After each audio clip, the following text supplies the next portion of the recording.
Ladies and gentlemen, not long ago, media reported that the walls were closing in on Trump, that he actually cleared a Lafayette Square just for a photo op. We found out recently that's a false, absurd, inaccurate story that never happened.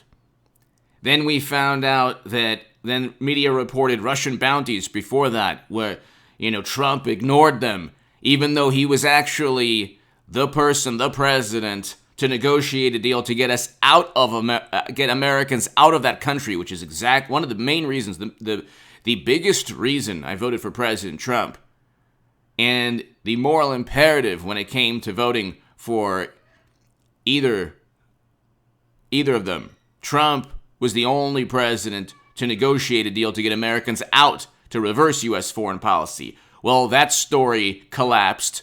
There was no bounties from Russia.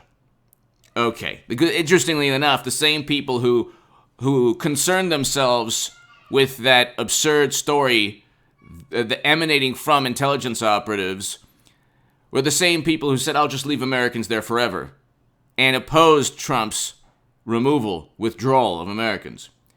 Then you had a story from the Washington Post where Trump allegedly stated certain things on a phone call, and they had to retract the quotes. They literally injected quotes into Trump's mouth. Then, of course, they had to sheepishly retract those statements.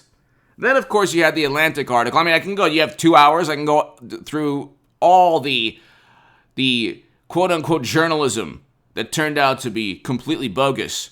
Then the Atlantic ran an article saying that Trump disparaged fallen Americans. There's not a shred of evidence that he ever said that, and it was complete gossip and hearsay, and just the usual baseless claims against Trump. And we can go on and on. Now you have Michael Avenatti on trial.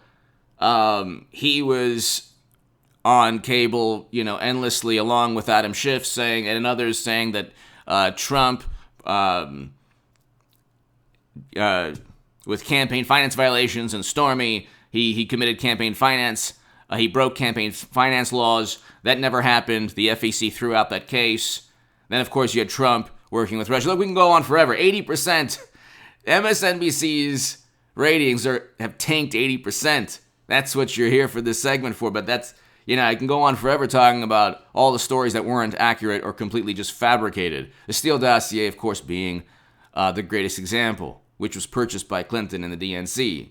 But anyway, Washington Free Beacon, MSNBC's Nicolle Wallace, ratings nosedive. Few cable hosts have suffered, and the article will be below in the description section. More from President Donald Trump leaving office than MSNBC's Nicolle Wallace. According to analytics provided by Nielsen Media Research, Wallace's 4 p.m. show has seen a nearly 80% drop in viewership. And you're looking at 60, 50, 40% drops across the board. CNN, MSNBC, you're probably getting a drop in readership for the Washington Post and New York Times as well. But, so according to analytics provided by Nielsen Media Research, and hit subscribe to this channel right now. Hit subscribe to H.A. Goodman's other channel. I have a great segment on H.A. Goodman's other channel. It's in the pinned comment below. And if you want to support my voice long-term, ladies and gentlemen, my Patreon is in the pinned comment below. And also on hagoodman.com. You can read my writing there in The Hill, The Huffington Post, Salon, The Jerusalem Post, The Federalist, other publications. According to analytics provided by Nielsen Media Research, Nicolle Wallace's 4 p.m. show has seen a nearly 80% drop in viewership since January 2021 in the critical 25 to 54 demographic.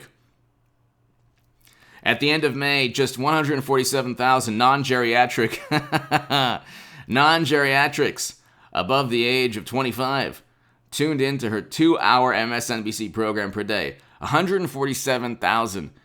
There are many YouTube channels, sometimes even this channel, in one day that gets above 147,000 views. I haven't done that in a while, but it's happened.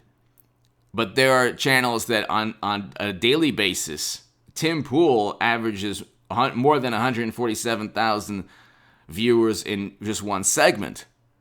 Brandon Tatum does as well. The Daily Wire. So, I mean, you can look.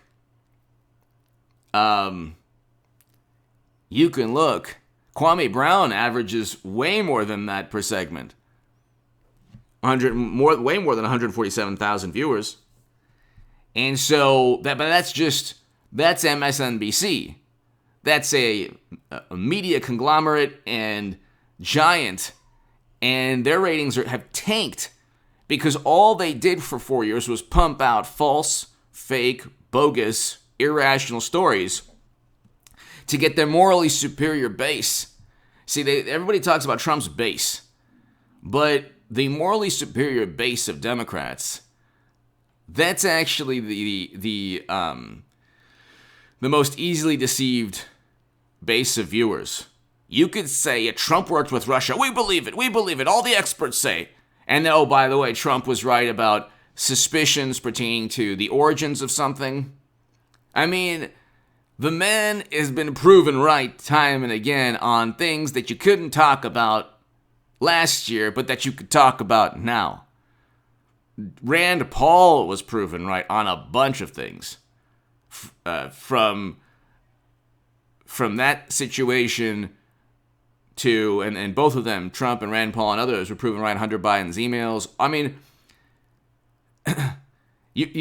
they're very good, and I give it to the Democrats. I don't respect this, but I have to. I respect their ability to deceive. Not in that I envy that ability, but as a political or philosophical adversary to the country, I would say it's important to look at that and say, wow, that is impressive, even though it's nefarious. In this day and age of instant communication, 24/7 news, where you can get any piece of information you want, their ability to silence criticism, because, I mean, it's a finely tuned machine.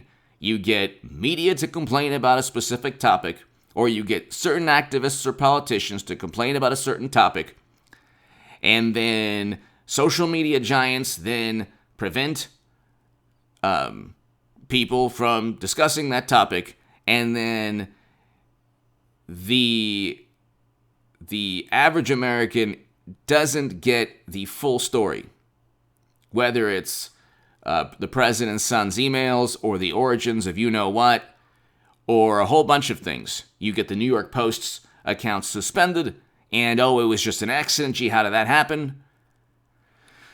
Now you have investigations in Georgia that from by the way, the same Republicans that oppose Trump.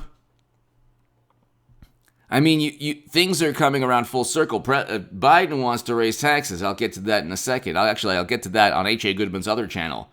On close to 70% of Americans. 75% of Americans, actually. And their taxes will be raised, even though the majority will be high-income earners. But anyway, you have an 80% drop in because of Trump leaving. They never had any substantial disagreement with Trump. You see what's taking place at the border right now. It's never been about what will make the country better. It was, hey, we don't like what you're doing because we're not in power.